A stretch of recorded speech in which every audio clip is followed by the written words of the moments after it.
کہ 2021 سے یہ معاملہ چل رہا ہے، تو یہ کیس کب ہوا، کیوں ہوا، اور اب ہے کیا، اب تک یہ پہنچا کہاں پر ہے؟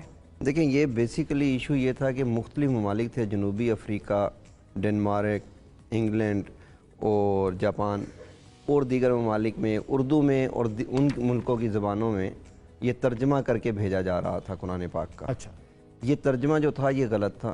یہاں پر چھپتا تھا، پاکستان سے یہ ترجمہ چھپ رہا تھا، پاکستان سے یہ ترجمہ اپلوڈ ہو رہا تھا، اور ان ممالک کے جو مسلمان تھے ان کو یہ ترجمہ دیا جا رہا تھا۔ اچھا، جو اس کو کریکٹ ترجمہ سمجھ کر پڑھ رہے تھے ٹھیک ہے، اور اس کو قرآن پاک سمجھ کر رہے تھے۔ اب مثال کے طور پہ آپ نے سکرین پہ یہ امیج جو لگایا، سورہ بقرہ کا پہلا چند آیات ہیں، وہاں پہ ایک فقرہ ہے، آیت کا حصہ ہے، وَبِالْآخِرَةِ ہم یوقنون، بالکل، ہم آخرت پر یقین رکھتے ہیں۔ ہاں، اب وہاں ترجمہ یہ ہوا ہے کہ آئندہ آنے والی موعود باتوں پر یقین رکھتے ہیں۔ یہ موعود باتیں کون سی ہیں؟ اب جب اس کی تحقیق کی گئی تو پتہ چلا یہ چناب نگر میں چھپ رہے ہیں۔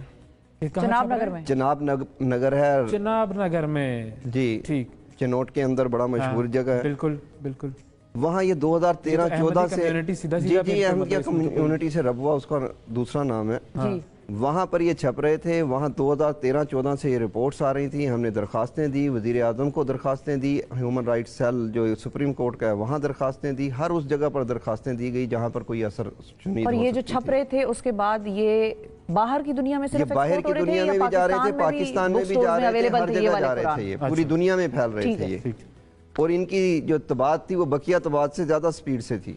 اچھا، آخر میں سپریم کورٹ اور دیگر وزیر اعظم ہاؤس سے یہ آرڈر گئے، اس پہ ایک کمیٹی بنی، اوقاف کے منسٹر نے اس کو ہولڈ کیا، اس میں یہ چیزیں سامنے لائے، ہم نے وہ سارے نسخے ان کو دیے، لسٹیں دیں کہ یہ ویب سائٹس ہیں، یہ قرآن پاک کے نسخے ہیں، یہ کتب خانے ہیں جہاں سے یہ نکل رہی ہیں۔ ٹھیک ہے، وہاں پر انہوں نے ہماری بات کو تسلیم کیا اور انہوں نے اس پہ ایک کمیٹی بنا دی کہ یہ جا کے ان طباعت خانوں پہ جا کے خود وزٹ کریں گے۔ ٹھیک ہے، انہوں نے یہ چناب نگر کی انتظامیہ سے اجازت لی تو انہوں نے اجازت نہیں دی، یعنی قرآن بورڈ کو ایک علاقے کی انتظامیہ نے اجازت نہیں دی کہ آپ آ کر وزٹ کر سکتے ہیں، اور یہ حکومت کا ادارہ ہے، یہ حکومت کا ادارہ ہے، قرآن بورڈ صوبائی ادارہ ہے۔ ٹھیک ہے، صحیح ہے۔ اس کے بعد پھر ہمیں یہ ہوا کہ جب انکار ہو گیا تو ہم نے 2018 تک اس کو درخواستوں میں چلتے رہے، آخر میں ہم نے پٹیشنیں ڈالنی شروع کر دی عدالت میں۔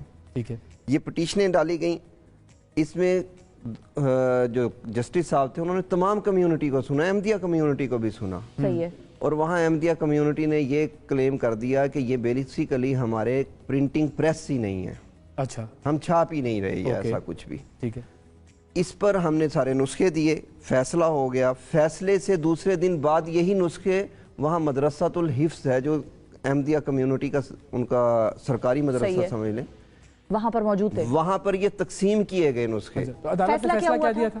عدالت نے تو فیصلہ دیا یہ جہاں جہاں ہیں ختم کر دیں، ان کو روکیں، پرنٹنگ کو روکیں، نسخوں کو روکیں، ویب سائٹوں کو روکیں۔ ٹھیک ہے، چلیں اگر کوئی یہ نہیں مان رہا کہ یہ اس سے میرا تعلق ہے لیکن روکیں تو صحیح۔ ٹھیک ہے، صحیح۔ جب یہ معاملات ہوئے تو وہاں پہ نسخے تقسیم ہوئے، ہم نے پھر وہاں کی انتظامیہ کو بتایا گیا کہ یہ نسخے کل تقسیم ہوں گے یہاں پہ، انتظامیہ نے کہا کہ جی یہ نہیں ہوں گے، لیکن اس کے باوجود یہ نسخے تقسیم ہوئے۔ ہم نے درخواستیں دی کہ جی اب ایف آئی آر کاٹیں، اب تو جرم ہو گیا، اس کے باوجود کوئی ایف آئی آر درج نہیں ہوتی۔ اچھا، پھر ایک جے آئی ٹی بنتی ہے، اچھا، اس جے آئی ٹی میں ڈی پی او چنوٹ صاحب اس کو ہیڈ کرتے ہیں، اور ہر ادارے کا جو ممبر ہے اس کا حصہ پارٹ ہوتا ہے۔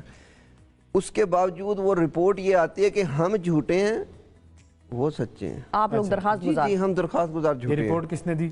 یہ J I T G I T کی رپورٹ۔ لیکن کائنات کا ایک سلسلہ الگ سے چل رہا ہے، اگلے روز ایف آئی اے ایک آدمی کو گرفتار کر لیتی ہے اسی کمیونٹی کے اسی ایلیگیشن میں، اوکے، اس کا جب موبائل سے فرانزک ہوتی ہے ایف آئی اے کی، اب ایف آئی اے میرا ادارہ نہیں ہے، حکومت کا، ایف آئی اے کی جب فرانزک ہوئی تو پوری لسٹ نکل آئی کہ کون کون چھاپ رہا ہے، کہاں کہاں چھپ رہا ہے، اس کو تیار کون کر رہا ہے، اس کی کاسٹ کون پے کر رہا ہے، یہ جا کہاں پہ رہے ہیں، کن کن ویب سائٹوں سے یہ اپلوڈ ہو رہے ہیں۔ اچھا، اب ہم پھر ایف آئی آر اس میں آگئے درخواست میں۔